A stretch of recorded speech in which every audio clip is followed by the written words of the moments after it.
역사 문제를 이렇게 하나님 나라와 역사에 대한 부분을 다루면서 먼저 이제 부모님들이 역사적 어떤 사명을 먼저 발견하는 게 대단히 중요합니다, 사실은. 근데 우리나라가 이 교육을 제대로 못 받다 보니까 참 기가 차요. 지금 생각하면 여러분들이 역사 그러면 기억나시는 게 뭐예요?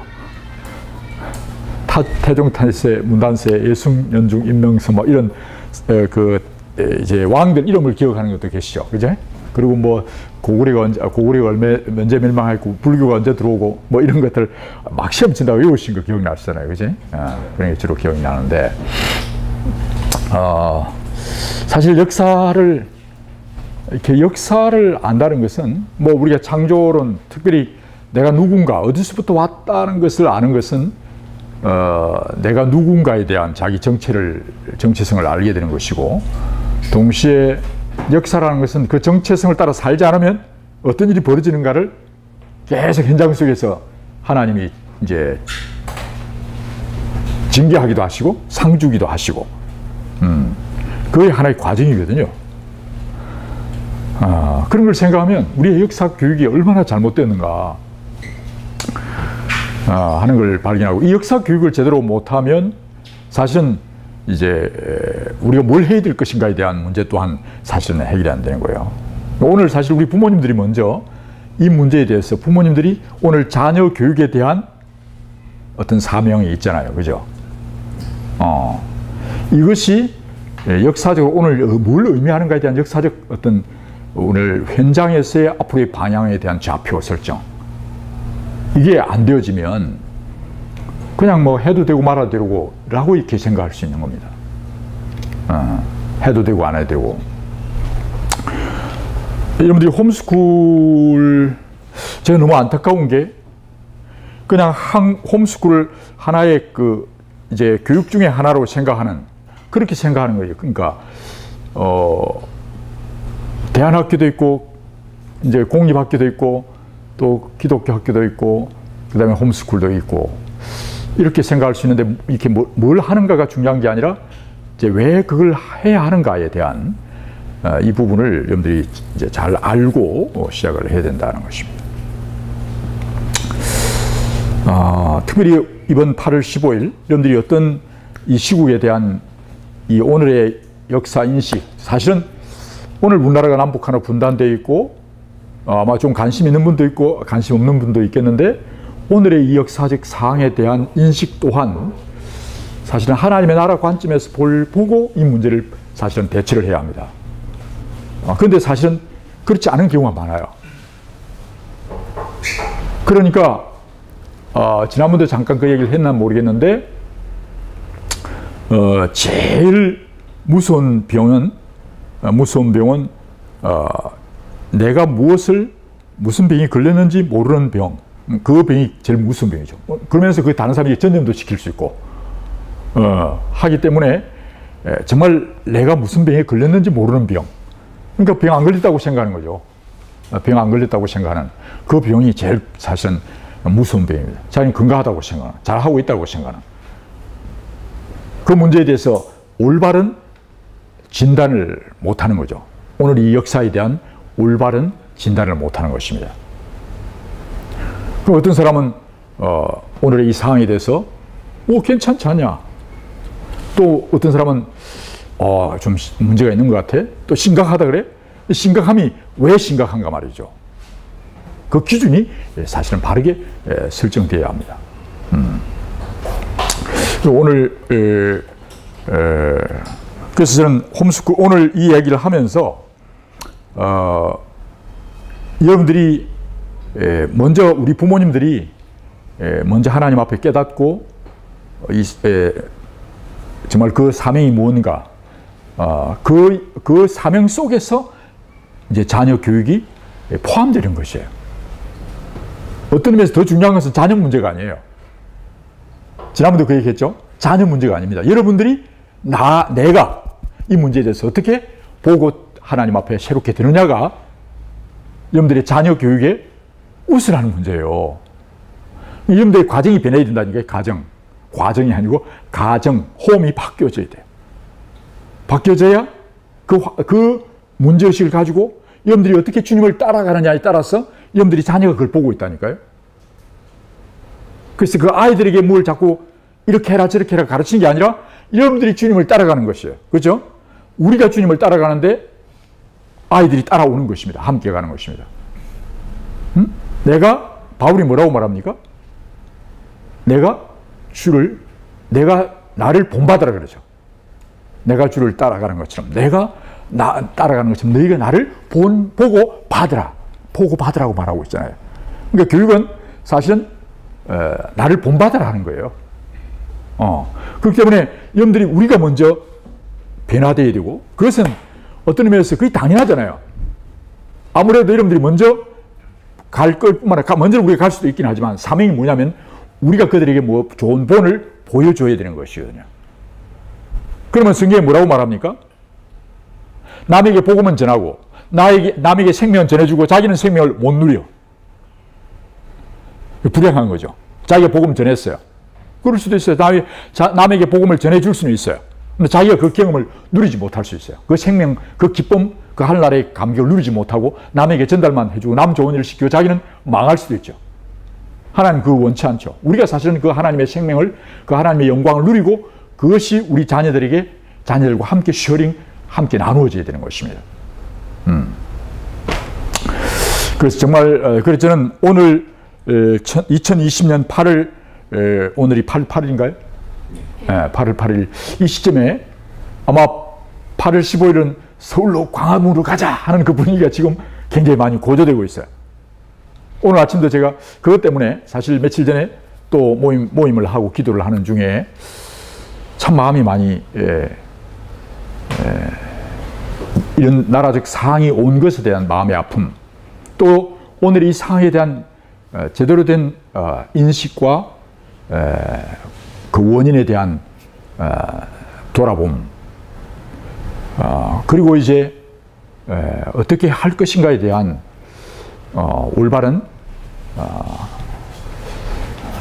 깨달음과 회개, 이런 것이 안 되고 한국 교회 목회자들이나 지도자들이 잘 안 되고 이 문제에 대해서 그러고 있는 것에 대한 안타까움. 그래서 오늘 아마 강의를 하면서도 동시에 우리 자신과 우리 다음 세대의 문제도 동시에 우리가 다루어야 될 거라고 생각이 됩니다. 그러기 전에 우리 잠깐 한번 기도할까요? 하나님 아버지 감사합니다.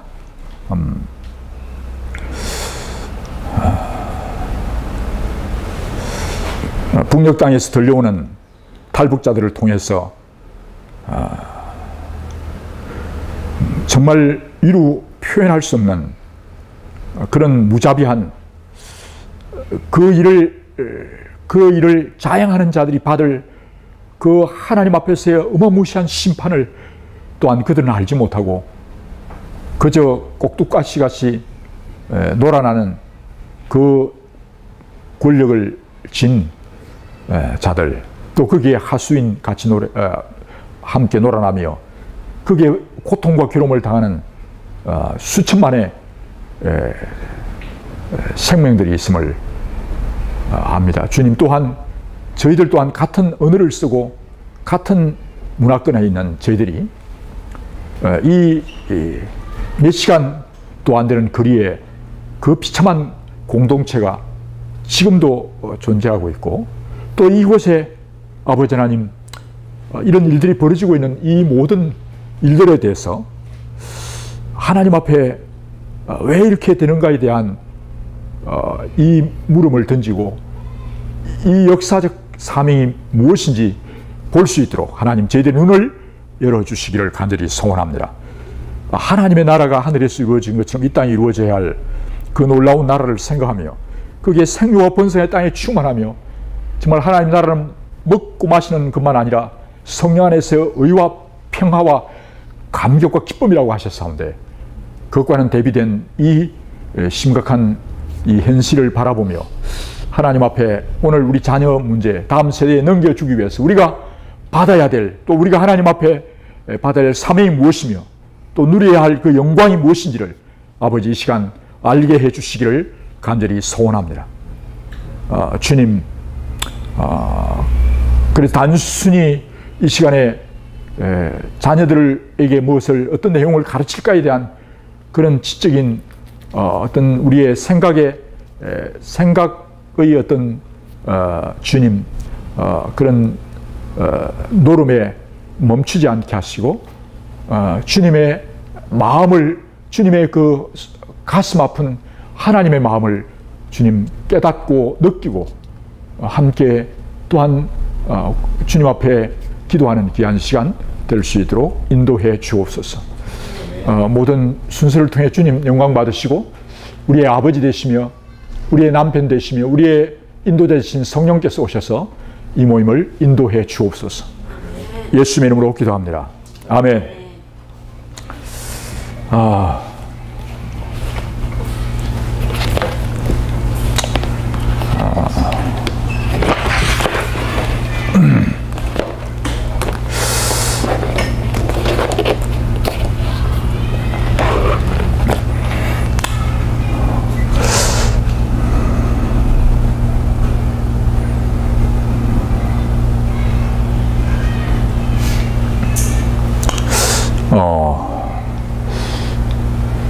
세계에는 약 24,000여 종족이 있다고 그러죠. 그죠? 24,000여 종족이 있다고 말합니다. 그 가운데 저희 민족도 그 종족 중에 하나입니다. 그렇죠? 24,000여 종족 중에 한 종족으로 있습니다.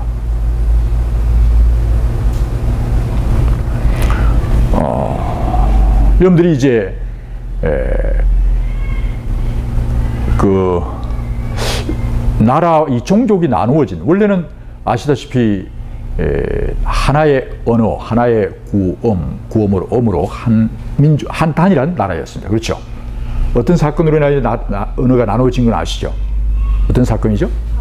예, 바벨탑 사건 때문에 무너집니다. 언어가 나누어지기 시작합니다. 그러면서 지금 이제 언어가 약 24,000여 종족으로 다양한 언어들로 이제 나누어져 지금 저희들은 그 종족 가운데 한 종족으로 있습니다. 어떻게 보면 지금 우리가 한국말을 쓰는 약 7천만에서 좀 더 넘는 이제 사람들이 약 7천만이 있는데 그러니까 한 100분의 1 7억, 70억, 약 세계가 70억으로 보면 우리가 7천만으로 이제 좀 데이터를 보면 약 100분의 1 정도의 세계 인원 중에 저희가 살고 있습니다. 맞나요? 7천, 7억, 70억, 그죠? 약 100분의 1 정도. 근데 이제 사실 하나님의 언어를 혼잡시킴으로 인하여 사람들이 이제 하나님을 대적에 높아지는 그 교만함, 또 사실은 이제 사람들이 이렇게 운집하여 도시로 모여서 보다 더 편리하고 보다 더 안락하고 보다 더 편안하게 살기 위해 사람들은 자꾸 도시로 모이고 사실 도시로 모이다 보면 어떻게 되면 아파트 층수가 올라갈 수밖에 없습니다. 그렇죠? 땅은 좁고 자꾸 모여 살려면 그래서 아파트를 고층 아파트로 올라가게 되죠. 뭐 사실 바벨탑 그러니까 바벨탑이 특별하기도 하지만 어쨌든 좀 편안하게 흩어지지 말자. 그래서 계속 이렇게 아파트 층수는 높이 올라가게 됩니다. 지난번도 제가 말씀을 드린지 모르지만 세계의 이제 가장 큰 도시들을 이렇게 돌아보면 뭐 북경이든 또는 서울이든 동경 또는 뉴욕 이런 도시들 큰 도시들을 가보면 사실은 그것은 정상적인 삶이 살 수 있는 도시나 환경은 아닙니다. 그렇죠? 원래 사람들이 뭐 이게 1평방킬로미터 안에 살 수 있는 인원이 얼마나 체력하게 공기와 물과 이런 것들을 오염시키지 않고 살 수 있는 그런 게 있는데 사람들은 그거 생각 안 하고 무조건 편리하니까 좋으니까 자꾸 모이게 되는 거죠. 그러면 그게 생태계 균형이 깨지기 시작하고요. 그로 인하여 병이 생기게 되고 문제가 생기게 되고 공기, 물 오염이 되는 것이죠. 사실은 이제 흩어져야 우리가 사는 것입니다. 그러면서 우리 대전에 살잖아요. 신탄진에 살고 계신데 신탄진은 그래도 좀 쾌적한 것 같아요. 금강이 옆에 있고 아마 다른 어떤 대전 곳보다도 여기가 좋을 거라고 생각이 드는데 그런데 이제 우리가 그 신명기서를 이렇게 신명기 제가 읽어보시라 그랬는데 혹 읽어보셨습니까? 신명기 마지막에 제가 읽어오시면 좋겠다, 아니면 추천해드린 성경 구절을 쭉 좀 적어드리는 다음에라도 한번 그걸 보시면 좋겠습니다. 32장, 신명기 32장 7절로 8절 보면, 지난 날을 회상해 보아라. 과거의 모든 역사를 생각해 보아라. 너희 부모들과 나이 많은 어른들에게 물어보아라. 그들이 너희에게 설명해 줄 것이다. 하나님이 모든 민족들에게 땅을 나누어 주실 때에, 모든 인종을 구분하실 때에 각 민족들의 경계를 정하셨다 라고 말씀하고 있습니다. 때로는 뭐 여러분들이 뭐 우리나라의 강제토항 또는 장수왕 뭐 얘기하시면 우리나라의 영토가 확장되었던 때 광개토항 비를 생각하잖아요. 저는 그 중국 강제토항 비 있는 데를 가보기도 하고, 저희가 홈스쿨 교육하면서 아이들 데리고 역사 현장을 방문하기도 했습니다만은, 때로는 우리가 생각할 때, 지금도 우리에게는 이제 그 동북 공정에 대한 얘기를 하면서 중국이 지금 차지하고 있는데, 지금 이제 그렇게 국제 정치학을 하는 분들은 계세요. 중국이 쪼그라들면, 중국이 민주화되면 어떤 일이 벌어지느냐. 티베트도 독립하고 유구르도 독립하고 만주도 독립하고 이렇게 해서, 만주가 독립하면 어디로 붙어요? 우리하고 붙어요. 그러면 어떤 일이 벌어지냐면요, 만주하고 바로 어디하고 또 연결되는지 아세요? 만주 옆에 누가 있어요? 러시아는 좀 있고요. 옆으로 서쪽으로 가면, 그 위에 동쪽으로 가면 어디가 있죠? 몽골이 있어요. 근데 몽골 사람들이 우리를 좋아해요. 그래서 몽골하고 우리하고 같은 나라자. 어떤 분이 그런 뭐 정확한 뭐 어떻게 나라 국가적 차원에서 제안을 했는지 모르지만은, 지금 몽골 이주민들이 오셔서 여기에서 우리나라의 노동자로 일하는 분이 엄청 많아요.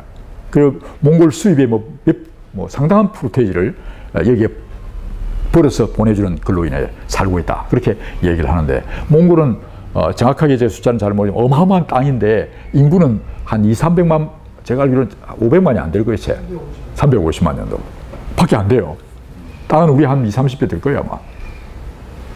그러면 어떤 일이 벌어지냐면, 우리하고 만주를 거쳐서 이 몽골 지역 전체가 우리의 땅이 같이 되는 거예요. 몽골이 그런 제안을 하는 거죠. 그리고 몽골 언어와 그 우랄 알타이와 그 다음에 우리하고 너무 같아요. 이 같은 종족에 해당하거든요. 그러면서 우리는 이제 일본 얘기하고 독도 얘기하면 늘 긴장하죠. 독도는 우리 땅. 막 그게 땅에 대한 걸 많이 얘기를 해요. 그때마다 저는 이제 얘기를 해요. 땅 자꾸 많이 가지려고 하지 말고, 땅을 주신 분의 뜻대로 땅을 제대로 사용 안 하면, 그렇잖아요? 땅을 주신 분의 뜻대로 왜 땅을 주셨냐 말이죠. 땅의 경계선을 하나님이 정해주시는 거예요. 집을 빌려줬어요. 집을 잘 관리하고 사용하면 주인이 좋아하겠죠. 근데 지금 또 함부로 받고 막 함부로 부수고 제대로 관리 안 하면 방 빼 라고 얘기하는 거죠. 주인이 기분이 안 좋은 거죠. 그럼 방 빼라고 그러죠. 궁극적으로는 하나님이 나라와 나라의 경계선을 하나님이 정해 주신 겁니다. 그 연도 또한 하나님이 정해 주시는 거예요. 그런데 우리가 대개 우리의 국경선이 뭐 얄타 회담에서 또 어떤 회담에서 정해졌다라고 하는 얘기를 많이 듣잖아요. 그럼 하나님이 정하신다 그러는데 우리나라도 지금 이제 사실은 독도나 이 울릉도, 독도의 그 경계선에 대한 요사이 얘기 많이 나옵니다만은, 이 반일 종족주의라는 책을 한번 이영훈 교수의 책을 한번 기회신 보십시오. 저는 그분이 참 귀한 귀한 분이라고 생각이 드는데, 사실 그때 1차 세계대전 끝나고 2차 세계대전, 일본과 2차 대전이 시작하기 전일 거예요. 샌프란시스 이스턴 해서 사실은 이 독도에 대한 언급이 문제가 일본에게로 가는 것처럼 되어진 겁니다. 그런데 빨리 그것을 이승만 대통령이 어떤 결단을 함으로 해서 이제 되어진 그런 배경이 있거든요.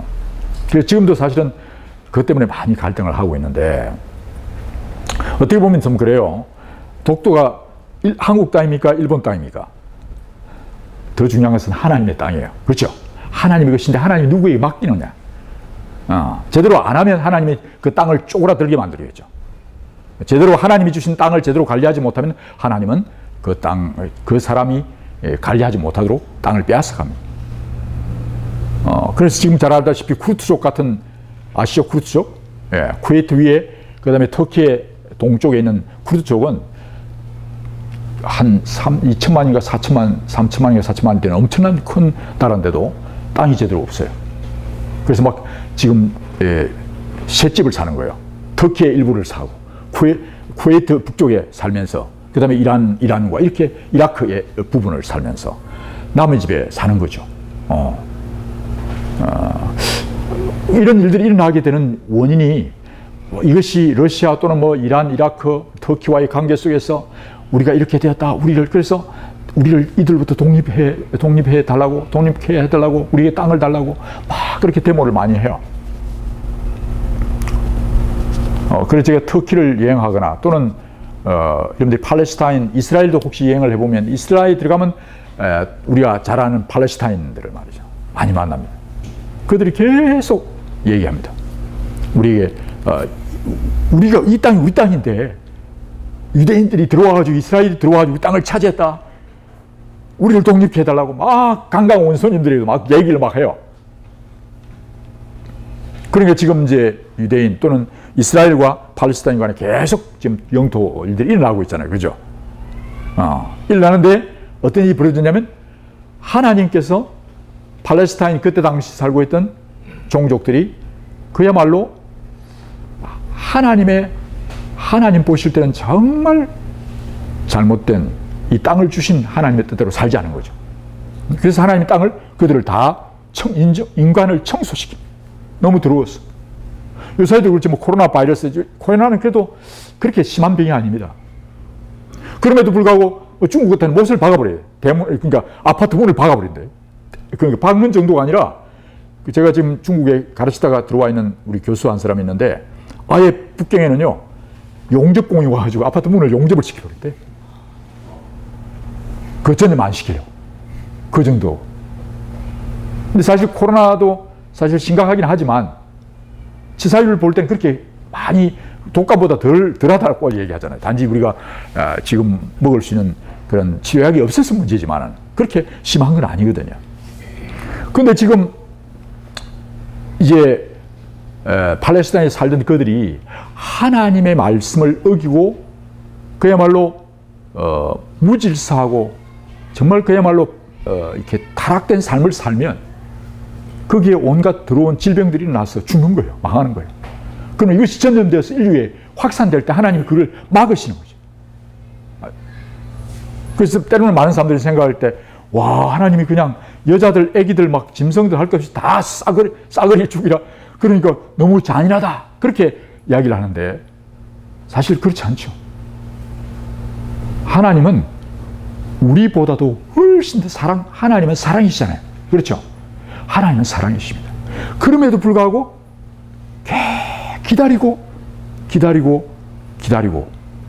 기다리신 하나님이 더 이상 기다릴 수 없는 상황에서 하나님이 징계하시는 거예요. 핑계치 못할 만큼 하나님을 기다리시고 계속해서 하나님은 메시지를 보내고 경고하고 얘기해도 안 들을 때 하나님은 그들을 이제 마지막 손을 보시는 거죠. 그렇게 함으로 인하여 그 땅을 그렇게 하셨어요. 그런데 만약 이제 이스라엘에게 그 땅을 빌려줬어요. 땅은 누구의 것이라고요? 하나님의 것입니다. 그걸 토지 공개념이라고 표현하지만 그 토지 공개념이라는 개념은 사실 올바른 개념이 아니에요. 하나님의 것입니다. 공개념이라는 거 공공의 것이다. 공짜다. 아니면 공공의 것이다. 우리 모두의 것이다. 사람 모두의 것입니까? 아닙니다. 하나님이 창조하신 하나님의 것입니다. 토지 공개념이 아니라 토지 하나님 소유의 것이라고 하는 개념을 우리가 가져요. 그게 맞습니다. 하나님이 창조하십니다. 그렇기 때문에 하나님이 이스라엘에게 줬더니 이스라엘이 또 어떻게 해요? 이스라엘이 잘했어요? 어떤 일이 벌어지죠? 정말 거기에서 제대로 하나님의 뜻대로 생육하고 번성의 땅에 충만한 일이 일어나지 않고 타락하고 범죄하고 병듭니다. 그래서 어떻게 합니까? 하나님이 바빌론으로 포로로 잡혀가게 하면서 그 땅을 또 쉬게 하십니다. 쉬게 하고 있습니다. 그래서 이제 바빌론, 메데 페르시아, 헬라, 로마로 연결되는 나라들에 의해서 하나님 바빌론을 포로 잡혀 돌아왔다가 다시 이제 메데 페르시아 때 돌아오죠. 돌아왔다가 이제 헬라, 로마로 거치면서 또 다시 하나님이 돌아온 가운데 이제 흩어지잖아요. 근데 우리는 생각할 때 이 하나님이 역사의 주관자라는 사실을 이렇게 아예 배제시키고 바벨론이 우리로 말하면 우리에게 더 와닿을 수 있는 것은 중국, 일본이 또는 러시아가, 미국이 라고 자꾸 생각하는 거예요. 그렇기 때문에 역사 속에서 그러니까 하나님이 일본이나 중국이나 러시아나 미국이나 또 다른 이런 여타 나라들을 통해서 하나님이 사람의 지팡이와 막대기로 우리를 치시는 거예요. 그렇죠? 하나님이 그걸 통치하고 계심에 대해서는 안 보고 이제 도토리 키재기시로 옆에 저놈이, 저 친구가 어떻게 했다고 자꾸 얘기하는 거예요. 그러니까 무슨 말로 이렇게 배울 수 있죠? 지금 매를 맞을 짓을 해서 매를 맞고 있어요. 근데 자기 매를 벌 것이냐, 매를 줄일 것이냐는 어디에 있어요? 매를 더 세게 얻어 터지려면 어떻게 해야 돼요? 자기 잘못을 못 깨닫고 자꾸 누가 어째서 그렇고 무엇이 어떻고 그랬고 환경이 어떻고 저렇고 얘기하면 더 얻어 터지는 거죠. 매를 벌고 있는 거죠. 그렇죠? 근데 빨리 깨닫고 내가 잘못해서 그랬다 라고 빨리 깨달으면 이제 멈추게 되죠. 그걸 돌이켜서 빨리 깨닫고 내가 어떻게 해야 되겠다 하는 삶으로 바뀌어져야 역사가 해결되는 겁니다. 그런데 너무나 안타까운 것은 오늘 역사를 여러분들이 저도 배웠고 여러분들도 배웠는데 역사를 학력고사 아니 학교에서 치르는 시험 치기 위해서 배웠지 역사를 제대로 배우냐 말이에요. 제가 들었던 다니엘 9장, 에스라, 느헤미야 9장을 읽으면 모두가 통곡하며 그 역사를 얘기합니다. 그렇죠? 역사를 통곡하며. 그런데 그 뒤에 역사를 그렇게 통곡하며 배우는 게 아니라 하나님을 돌이켜보며 회개하면서 어떻게 해요? 통곡하면서 어떻게 해요? 앞으로 어떻게 해야 될 것인가에 대한 방향을 잡는 겁니다. 그런데 여러분들이 정말 여러분들 자신이나 여러분들 앞에서 역사를 얘기하면서 울면서 통곡하면서 역사를 가르친 그런 선생님이 꼭 계셨습니까? 네? 정말 역사를 얘기하면서 왜 우리가 이렇게 됐는가에 대해 얘기하며 통곡하면서 그것을 정말 얘기하고 난 뒤에 이렇게 살아서는 안 된다 라고 그렇게 얘기한 그런 선생님이 누가 계셨냐 말이에요.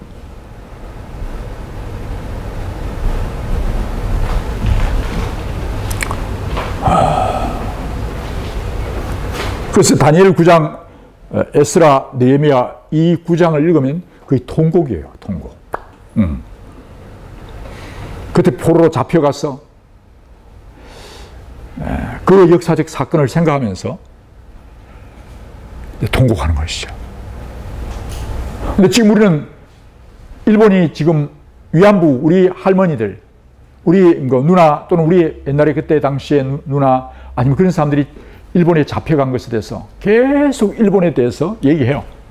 그렇죠? 뭐 요새 그 사람들이 이용해가지고 돈 뜯어내가지고 했던 그 사건도 지금 있습니다만은 지금 그거는 뭐 70년, 몇십 년, 100여 년 가까이 된 그 사건입니다만은 지금 북한에 지금 일어나고 있는 일들을 여러분들이 이만갑이라든지 또는 뭐 조선 TV에서도 하고 있는 그 탈북자들의 증언을 듣잖아요. 그죠? 지금 중국에 뭐 심지어 20만 명, 지금 숫자를 정확하게 알 수 없을 만큼 지금 이제 인신매매 되어서 팔려다니는 그 여성들의 그 심각한 얘기를 우리가 듣잖아요. 뿐만 아니라 북한 내에 있고 있는 지금 뭐 말할 수 없는 일들. 그리고 한국 내에서 이루어지고 있는 낙태나 아이들의 그 죽어가는 일들을 생각하면 보통 문제가 아니에요, 사실은.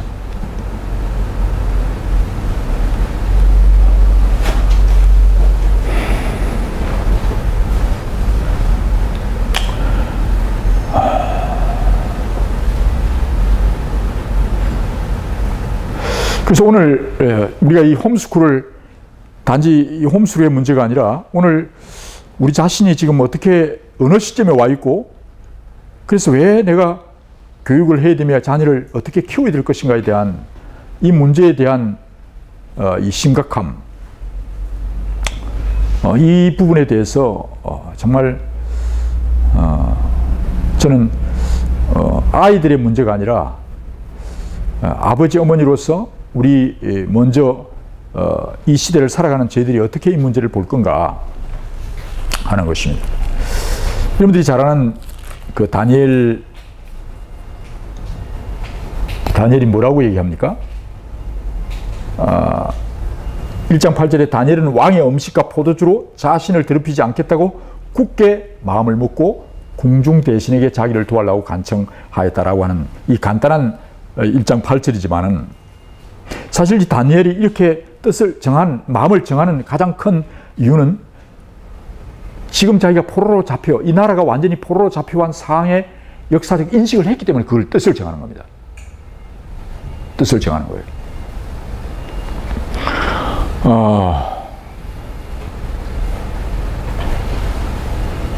가장 비극적 사건을 우리가 생각해 본다면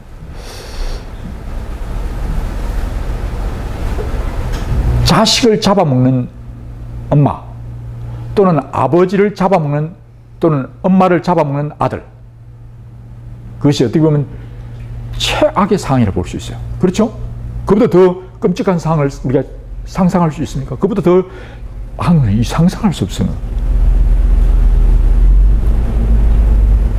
실제로 지금 포로로 잡혀왔을 때 다니엘과 그들이 포로로 잡혀오는 그 바로 전 단계 포로로 잡혀오게 된 그 상황은 이제 그들이 포위를 당하고 완전히 기근이 오고 너무나 가난해서 결국은 자녀를 잡아먹거나 사람을 잡아먹는 일이 벌어지잖아요.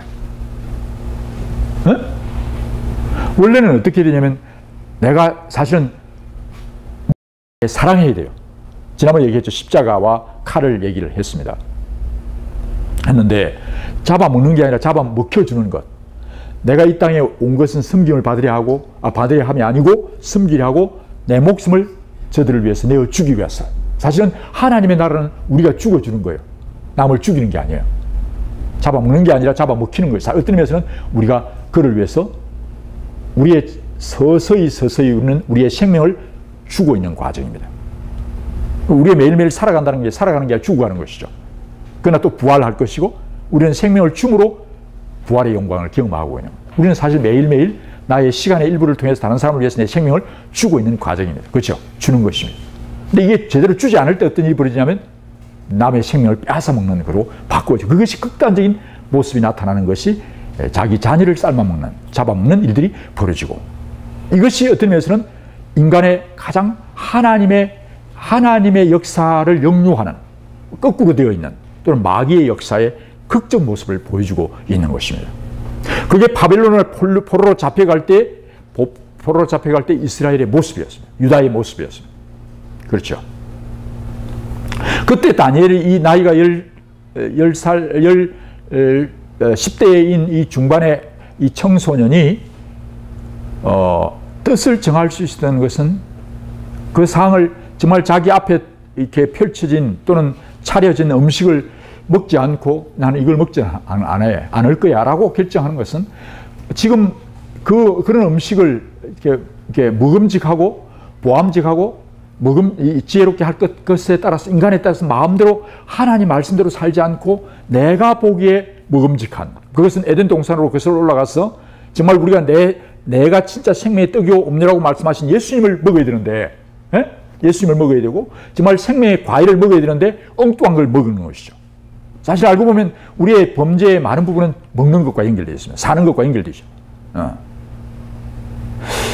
그러면서 자신은 하나님이 주시는 것을 먹겠습니다 하고 굳게 결심을 하고, 심지어 이것은 목숨을 거는 일이었어요.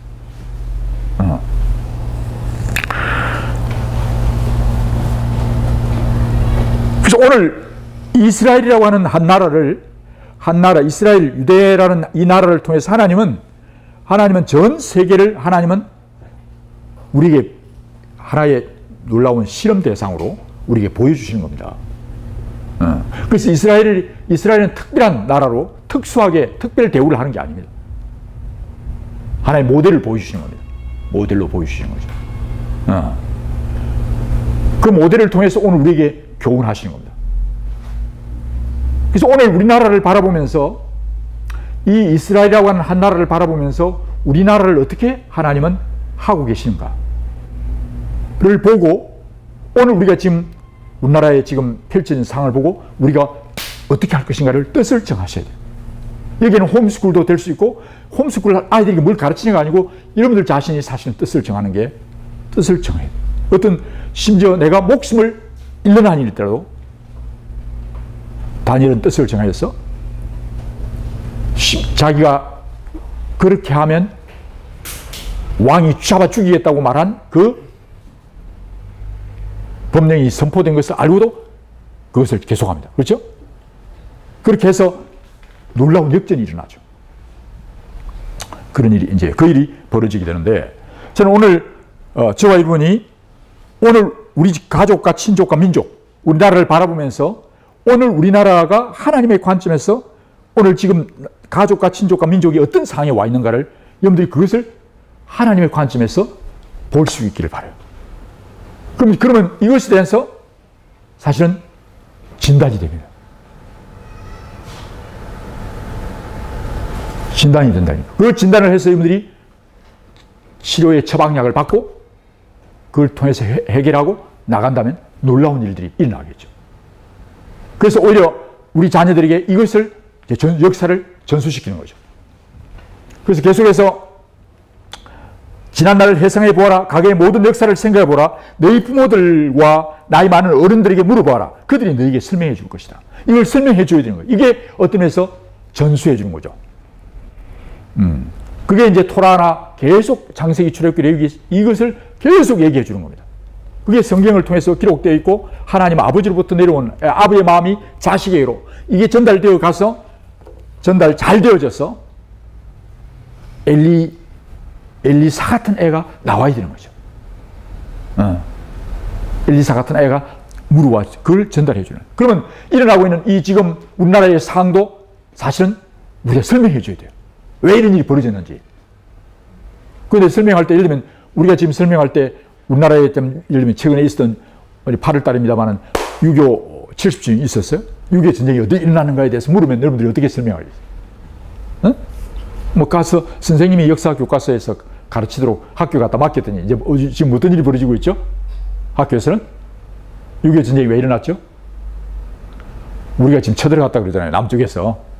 그런 얘기까지 지금 나오잖아요. 그런데 지금 이제 알기는 보니까 좀 더 들어가 보니까 역사에 이제 지금 중요한 비밀 문서들이 다 이제 공개되니까 스탈린이 지금 사실은 더 중요한 건 스탈린이 이것을 기획한 거죠. 1차 세계대전 이후에 러시아, 그때 이제 소련이 러시아가 이제 그 부상하는 미국을 중국과 함께 싸움을 붙여가지고 자기들은 이제 부상하는 중국이 통일왕국, 통일공산주의로 커지고 그것에 대해서는 들으셨죠? 처음 듣는 얘기 같은 약간 분위기가 잘 모르시는 것 같은데, 뭐 예를 들면 그러면 제가 이제 역사학적으로 그렇게 얘기해요. 상당히 그게 지금 공개된 이제 비밀 문서, 역사 문서에 그렇게 지금 나옵니다. 그래가지고 사실은 이제 우리가 알았던 내용 가운데는 유엔 안전보장이사회에서 우리 한국의 이제 유엔군을 파견할 것인가에 대한 회의를 할 때 러시아 이 대사, 그 유엔 대사가 참석 안 하게 됐던 얘기 들으며 왜 러시아가 빨리 이 남한을 잘 집어먹을 수 있는데 그때 당시 할 수 있는데 왜 자꾸 시간을 끌게 하면서 중국을 개입하게 만들었던가, 이런 전략들이 러시아가 이 땅을 먹는 것도 중요하지만 이 중국과 미국과의 관계를 이제 서로 싸움 붙여서 이제 자기들이 러시아가 최고의 세계 나라가 되고 싶어서 이제 부상하는 미국, 그 다음에 중국이 함께 싸우게 만들어서 서로 물고 물며 죽고 죽이도록 만들려고 하는 고도한 그런 나름대로의 계략이 있었다 하는 얘기들이 지금 조금 더 이제 열려지고 있습니다. 그러다 보면 우리는 이제 그렇구나, 스탈린이 그렇게 했구나, 이렇게 볼 수 있는 거예요. 그렇게 해석을 하는 거예요. 그러나 저희들은 어떻게 봐냐면 그 스탈린과 또는 모택동과 또는 그때 당시에 루스벨트나 또는 그런 각 나라의 이승만을 포함한 그때 당시에 그 모든 나라의 왕들의 왕은 하나님이 통치하고 계신 거예요. 그것만 보면 안 돼요. 그걸 넘어서 하나님이 지금 우리 조선 한반도에 어떤 일이 벌어지고 있었던가에 대해서 주님이 지금 러시아 또는 중국 이들을 통해서 하나님이 어떻게 우리나라를 징계하고 계시는가에 대해서 주님의 눈으로 이 문제를 보아야 답이 되는 것이 실제로는. 근데 그거는 사람들이 하나님을 믿지 않아요. 역사의 주인으로 믿지 않기 때문에 다 빼고 계속 스탈린, 모택동, 그 다음에 루스벨트, 그때 당시에 대통령, 또 한국, 이런 것을 통한 어디가 어떤 힘을 가지고 어떻게 했는가라고 하는 거예요. 그러나 사실은 자기 마음대로 안 돼요. 결국 스탈린이 죽습니다. 전혀 자기 생각대로 돌아가지 않습니다. 자기들이 생각한 대로 돌아가지 않아요. 정말 어떻게 보면 6.25 전쟁에 일었던 사건을 보면 이거는 우리나라로 공산주의가 되지 않은 것은요, 거의 기적과 같은, 이는 도무지 상상할 수 없는 겁니다. 그때 당시에 우리나라 45년 해방되고 48년 됐을 때 제가 이 얘기를 조금 드리는 것은 78%, 거의 80%가 우리 국민들이 뭘 지지했어요? 공산당을 지지했어요. 응? 공산당을 지지했고 약 20-30% 정도가 민주주의가 뭔지도 몰랐어요. 사실은 대부분이 이제 정말 다 함께, 얼마나 좋아요. 다 함께 벌고 다 함께 소유하고 다 함께 나누고 공동 생산, 공동 분배하는, 얼마나 이상 아이들이. 그때 당시에 이 공산주의가 그야말로 열풍을 일으키면서 세계가 거기에 열광했거든요. 우리나라도 마찬가지예요. 그런데 실제로 들어가 보면 거기는 인간의 타락과 범죄에 대해서 전혀 얘기하지 않고, 그건 하나의 사탄이 띄우고 있는 하나의 정말 환상이에요. 자, 그런 얘기를 이제, 그래서 뭘 말씀드리려 하냐면, 지금 우리나라의 예를 들면 하나의 예를 들어서 6.25 전쟁을 우리가 돌아볼 때, 6.25 전쟁을 볼 때 이것이 어떤 세계 여러 강들의 있었던 어떤 그런 나라 간의 역학관계에 의해서 결정됐다라고만 보는, 그것도 분명히 그것을 도구로 쓰고 하나의 디테일한 부분이긴 하지만 이 전체를 하나님이, 우리는 분명히 믿는 것은 하늘과 땅의 모든 권세를 가지신 하나님이 졸지도 주무시지도 않고 계시고 역사를 분명히 하나님이 다스리고 계시는 걸 우리는 믿잖아요. 사람은 실수하고 사람은 자기 마음대로 되는 게 아니에요. 하나님이 역사를 주관하시고 있는 이 사실에 대해서 우리는 조금도, 정말 머리카락 하나도 참새 한 마리 뜨는 것도 하나님이 역사의 분명한 주권자로서 계속 진행하고 계시는 거예요. 이걸 우리는 절대로 놓칠 수 없는 거예요.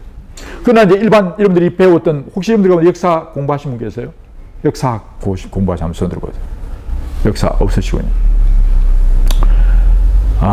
그럼 지금 역사만 아니에요. 역사학이나 다른 모든 학문들이 대부분이 하나님과의 관계보다 여기 이 밑에 그걸 가지고 이게 그 현상을 우리가 공부하는 것 중에 이것이 하나님과 어떤 관계가 있는가에 대해서 전혀 이렇게 연결을 짓지 않고, 대체로 보면 교회사만 다루지 일반사를, 마치 일반사는 그냥 일반 세상이 갖고 노는 것처럼 생각하고 교회사를 따로 이렇게 하는데, 사실은 교회를 통해서 하나님은 그것을 메시지를 전하고 빛을 보여주시지만은 이 교회가 머리가 되셔서 모든 마음을 충만케 하시는, 그 충만하게 하시는 그 역사를 이 하나님이 어떻게 통치하는가에 대해서 가르쳐 줘야 돼요. 그래서 하나님을 알만한 것들이 그 속에 밝히 알게 되나니 그 하나님의 신성, 그 성품, 신성과 능력을 밝게 알게 되나니 누구도 핑계치 못하리라 말씀하신 것처럼 우리가 지금 어떤 자연과학을 공부하든 또는 인문사회과학, 인문과학의 핵심일 수 있는 이 역사 안에는 그런 자연과학도 포함된 모든 인간의 활동들 전체를 말씀하고 있는 부분에 이것을 하나님이 어떻게 하고 있는가에 대해서 가르치지 않는다면요. 제대로 하나님의 뜻을 알 수도 없고 가르치지 못한다면 계속 반복되는 거예요. 엉뚱한 짓을 하게 됩니다. 하나님의 뜻을 이루지 못하는 것이. 그래서 저는 창조론을 공부한 이후에 이 역사, 그러니까 창조론 어떤 면에서는 시작입니다. 그렇죠? 하나님이 시작하셨습니다. 하나님이 창조하셨습니다. 하나님이 창조하시는데 너무 힘드셨어요. 이제 됐다, 알았어요. 하고 맡겨놓지 않았었어요. 하나님이 계속 창조하실 만한 아니라 지금도 하나님은 섭리하셔요. 하나님이 프로비던스, 하나님이 다스리고 계세요. 돌보고 계세요. 그리고 고치기도 하시고 또 하나님이 심판하시기도 하셔서 마지막에 하나님이 심판하십니다. 완성하십니다. 그렇죠? 이게 초지일관 지속되고 있는 겁니다. 근데 이걸 제대로 교육에서 가르치지 않는 거예요. 그러다 보니까 이게 지금 오늘 지금 우리나라의 상황은 일단 분단된 상황이고 전쟁이 지속되고 있는 겁니다. 70년 동안 전쟁이 끝나지 않았습니다. 전쟁 끝나지 않았습니다. 근데 지금 전쟁 평화협정을 맺자, 종전선언을 하자, 이 이야기를 계속해요. 근데 그게 마음대로 되는 게 아니에요. 아시다시피 우리나라가 지금 종전선언을 하면서 우리가 휴전협정을 하는데 우리나라가 그게 포함되어 있어요, 안 됐어요? 우리가 할 수 없어요. 누가 했죠? 네, 미국, 중국, 소련도 포함되는 중국하고 북한 3명 내지 러시아 4명이 그렇게 했어요. 유엔 참여했죠. 미국이 이거 대표로 간 겁니다. 우리는 빠져 있어요, 사실은. 근데 우리가 하자 그러면 너희는 거기에 참여를 안 했어요. 근데 사실 그때는 이승만이 일부러 자기가 뺐다고 볼 수 있어요. 일부러. 어떤 의도에 의해서. 그렇게 하면서 이제 하면서 이제 근데 그런 부분에서 우리가 종전하자. 그리고 평화협정을 맺자. 라고 마음대로 되는 문제가 아니죠. 독일이 독일 통독될 때 이게 마음대로 통일되는 게 아니라 정말 이것은 역사의 드라마 같이 이루어집니다. 그렇게 갑자기 여러분들 아시죠? 그 독일과 동독에 있었던 그 벽이 무너질 상황 아시지 않습니까?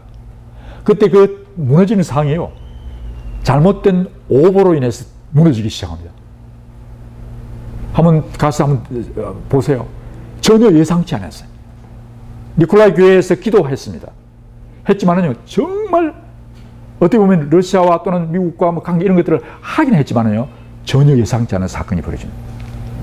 그리고 1990년도에 일어났던 페스트로이카를 인하여 러시아가 붕괴되는 사건 또한 이게 마음대로 된 게 인간이 조작한 게 아니에요. 인비지블 핸드, 보이지 않는 하나님의 손이요, 기도를 하고 계신 거예요. 그래서 6.25 전사만 자세히 읽어보면요, 와, 정말 이것은 사람이 한 게 아니구나 하는 것을 알게 됩니다. 그 미시적일 뿐만 아니라 이 거시적인 드라마를 보면서 하나님이 전 세계를 어떻게 통치하고 있는가를 여러분들이 볼 수 있어요. 볼 수 있어요. 그래서 이제 우리가 조금 좁혀서 봅시다. 그러면 하나님이 아담과 이브를 이 땅에 주심으로 인하여 가족이 됐습니다. 가족이 되고 70명이 이제 이스라엘 땅에서 애굽으로 내려가죠. 그죠? 고센 땅에 머뭅니다. 거기서 나올 때 60만 남자들 20세에서 50까지만 50세에서 60만 3,550명이 나와요.